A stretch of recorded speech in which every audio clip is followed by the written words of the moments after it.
vídeo anterior, mostramos a nossa chegada aqui na linda cidade de Lagos e a sua relação e as homenagens prestadas ao infante Dom Henrique. Hoje falaremos um tanto mais deste grande homem da história de Portugal e como que ele foi fundamental e magnífico para o desenvolvimento de Lagos. Se Lagos é o que é hoje, com todo esse patrimônio, essa beleza edificada, com todas as marcas históricas e também os atrativos culturais, é graças a Dom Henrique. Lagos tornou-se tão importante naquela altura que foi a primeira localidade de Portugal a receber os primeiros consulados do país, o consulado da Suécia e o consulado da Veneza. Afinal, no século XV, a Itália ainda estava distante de existir. A Península Itálica ela era uma verdadeira corte de retalhos, com pequenas repúblicas, principados e pequenos reinos. Dom Henrique se tornou o infante mais conhecido de Portugal, talvez do mundo. E o que viria a ser um infante? O infante é o filho do rei que não herdará a coroa, não herdará o trono. Ou seja, é um filho que não é o primogênito, ou não está perto da ordem sucessória. Dom Henrique, apesar de nunca ter sido rei de Portugal, foi um dos homens mais importantes para que Portugal se tornasse essa nação descobridora e também tão reconhecida pelas cartas náuticas, pelas embarcações, por todas as técnicas e a esperteza com os mares e os navios. E foi aqui, em Lagos, que isso tudo começou, que isso tudo foi aprimorado. Afinal, foi em Lagos, alguns diziam que era Sagres, mas é comprovado hoje que é em Lagos, em que se reuniu, se aglutinou pessoas de conhecimentos científicos e práticos em prol do desenvolvimento de técnicas e também de novos mecanismos, embarcações, instrumentos para se navegar. O infante Dom Henrique, ele é chamado de navegador, possui essa alcunha. Todavia, poderíamos chamá-lo também de empreendedor. Foi ele que, a partir de Lagos, deu o arranque a uma nova era para Portugal. Uma era de exploração de mares, outrora não navegados, e também de formas de navegar, observar os astros, fazer cartas náuticas, construir embarcações mais aptas e arrojadas, enfim, desenvolver a forma de navegar. Há um pouco mais de 600 anos, o infante Dom Henrique recebeu uma autorização do Papa para comandar a Ordem de Cristo, ou seja, aquela ordem militar que outrora fizeram parte da Ordem do Templo, que eram os templários, muito aguerridos na altura das Guerras Santas. Ela passou a ser comandada por este homem, igualmente interessado em tais conflitos e neste papel missionário de transmitir a fé católica. Cabe-nos destacar que o infante ele era proveniente de uma família que dava muita importância a estas questões religiosas. O seu pai, o Dom João I, era mestre da Ordem Militar e Religiosa de Avis, a qual empreendeu cruzadas no norte de África, e sua mãe, Filipa de Alencastre, também era uma mulher muito piedosa e ligada a questões religiosas. O infante Dom Henrique e seus irmãos ficaram reconhecidos como os pertencentes à ínclita geração. Muito já se falou e já se escreveu sobre o infante Dom Henrique, então não serei eu quem vou falar um pouco mais sobre ele. Deixarei aqui para vocês trechos de um programa muito bacana da RTP chamado Visita Guiada. Vera Costa. A Escola de Sagres, no século XV, a dita Escola de Sagres, afinal, nunca existiu. O que existiu, lá não. O que existiu foi a Escola de Lagos, onde nós estamos. Paula, nós estamos num local onde há mais de 800, 900 anos tem esta atividade, a atividade do mar. Aqui estamos com os pescadores na pesca, mas a pesca exige conhecimento do mar. No tempo do infante Dom Henrique, que é disso depois que nos interessa, Lagos mostrou-se pela sua configuração, na ponta de uma baía larguíssima, que se estende depois até ao Alvor, como um local adequado ao apoio à navegação. Sendo um local adequado ao apoio à navegação, o infante Dom Henrique, que desde 1415 está ligado a Marrocos, porque é ele que desde 1416 se torna o governador de Ceuta, quer dizer, não o homem que está a combater os mouros lá, mas o homem que está aqui a coordenar a logística que garante o apoio a Ceuta permanente a partir do reino. Lagos era o local ideal para ter uma base naval de apoio a Ceuta. E daí, pouco depois, a partir de 1422, sabemos que o infante Dom Henrique se começa a interessar por essas terras misteriosas que estariam para lá do Cabo Bojador. E o que não resta dúvidas é que foi a partir daqui que se fizeram, saíram as viagens experimentais, que por ordem dele iam tentando passar o cabo. O medo impedia os navegadores de o fazer, mas quando Gilianos passou o Cabo Bojador em 1434, foi a partir daqui de Lagos que ele zarpou.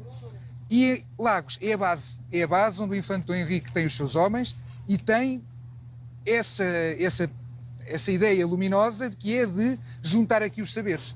Aqui é uma base, é um dos sítios em Portugal mais adequados para uma grande base naval, em que o infante, desde 22, foi começando aqui a juntar homens experimentados, os carpinteiros que faziam os navios, os pilotos que procuravam as rotas, que estudavam os ventos, que estudavam as marés, as correntes, e depois também vem aqui acrescentar os cosmógrafos, os homens de saber, alguns vindos do estrangeiro, que ele contrata e que os faz vir aqui para ajudar também a discutir quais seriam as melhores soluções para se vencer os mares e para se ir mais longe. É uma das singularidades da expansão marítima portuguesa, é termos, logo no século XV, no início do século XV, o infante ter começado a misturar duas naturezas de saber. O saber académico, diríamos hoje, dos universitários, dos matemáticos, dos intelectuais, no limite, e o saber prático dos homens do mar, dos marinheiros. E este cruzamento não era habitual e não foi noutros locais, noutras partes do mundo, durante muito tempo. E homens do mar acrescenta também os próprios os carpinteiros, não só os homens do mar que andam no mar, mas os que apoiam aqueles que andam no mar. Basta pensar que esta escola que aqui houve, entenda-se, quando se fala aqui de escola, não é uma sala de aulas com um professor e com livros de ponto. Quando se fala de escola é no sentido exatamente de um conjunto de homens, de saberes diversificados, que se juntam para produzir conhecimento novo. E isso é que aconteceu aqui, a escola no sentido em que há uma maneira nova de navegar, há uma maneira nova de construir navios, há uma maneira nova de se orientarem, que é pensada e experimentada a partir daqui. Há dois aspectos que vale a pena chamar a atenção sobre isso. Nem é só a partir daqui. Nessa sua vontade de perfeição, porque a navegação que se fazia por toda a Europa e por todo o Mediterrâneo até ao início dos descobrimentos é uma navegação à vista de costa, chamada navegação de cabotagem, em que eles, na maior parte dos tempos, à noite param num porto. E agora, depois de passarem o Cabo Bojador, vão ter que navegar dias e dias.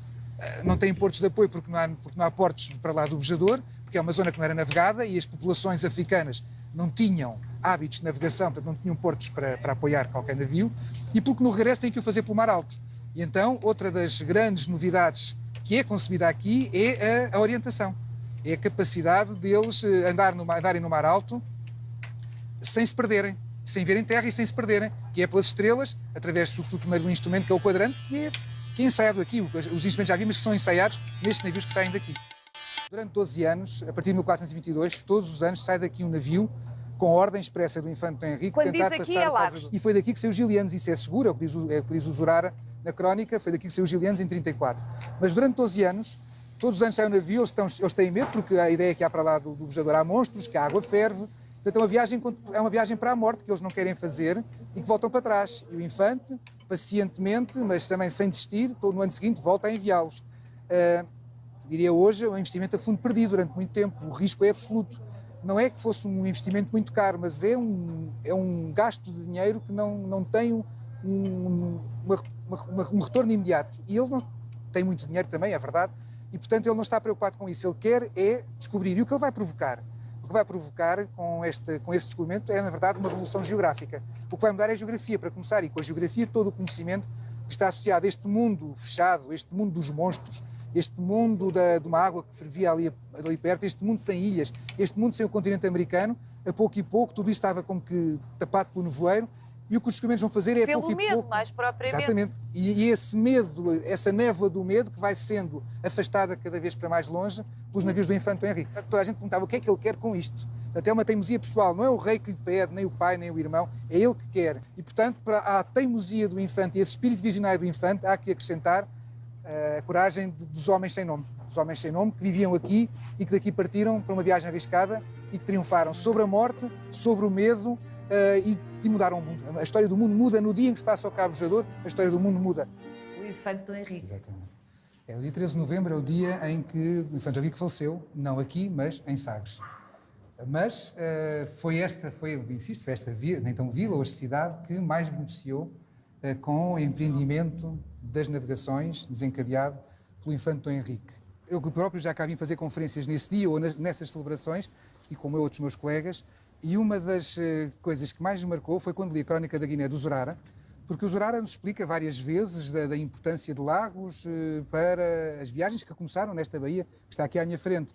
Mas tem uma passagem particularmente extraordinária, porque a certa altura, já por volta de 1444, diz-nos o cronista que um conjunto de cidadãos de Lagos quiseram fazer mais uma viagem à Guiné. Nessa altura, já estamos em 1444, 45, estamos numa fase em que as viagens à Guiné já se estão a tornar uma rotina e aí já não temos só os exploradores do início, os pioneiros, mas temos os mercadores que agora já não estão a arriscar nada, já sabem que vão a um sítio onde podem fazer bons negócios e que a viagem é segura, que se pode ir. Alguém já abriu o caminho. Alguém já lhes abriu o caminho.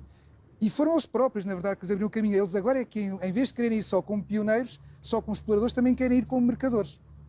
E vão pedir ao Infante autorização, porque o Infante, em 45, já tem desde 1443, que tem o exclusivo da navegação, dado pela própria coroa, tem o exclusivo da navegação para o sul do Bujador. E o diálogo que Zurara diz que houve, um diálogo dito por um cronista, não vale a pena estarmos a pensar que aquelas palavras se reproduziram tal e qual como o cronista nos diz.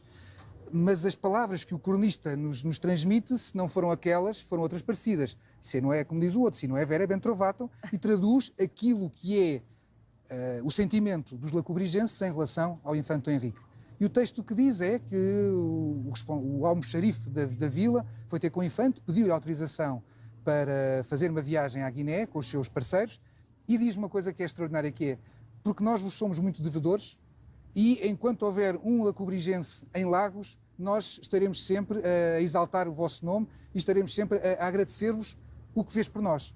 O que é extraordinário é o caráter premonitório de um cronista que há 550 anos diz: esta vila nunca mais vai esquecer este homem. E de facto passaram 550 anos e a vila continua a não esquecer este homem. Mas também um pouco na linha, para lá de todo o aspecto simbólico, também um pouco na linha daquilo que dizia o João Paulo.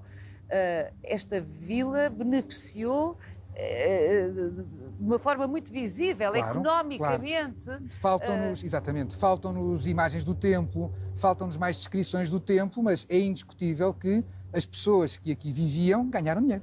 As pessoas que aqui viviam entraram nos negócios, foram recompensadas por aquilo que, sabem, como servidores do Infante que eram, tiveram que ser recompensadas. A vinda para aqui de cosmógrafos, de gente, a estada nesta região do Infante, o Infante não vinha sozinho, vinha com a sua casa. O Infante devia estar em Sagres, com a sua corte, trazendo benefício para toda esta região. Além dos negócios da Guiné, que durante toda a vida do Infante Dom Henrique tiveram aqui centralizados. A chamada feitoria de Arguim, que só sai de Lagos e vai para Lisboa em 1463, quando, depois da morte do Infante Dom Henrique, todo o controle dos negócios da Guiné passou para o rei. Isto significa que, até 1463, todo o negócio, toda a operação logística e o negócio da Guiné se fazia aqui em Lagos e, portanto, naturalmente que os moradores de Lagos tiraram benefício da chegada aqui todos os anos das caravelas ou de parte das caravelas que iam à Guiné.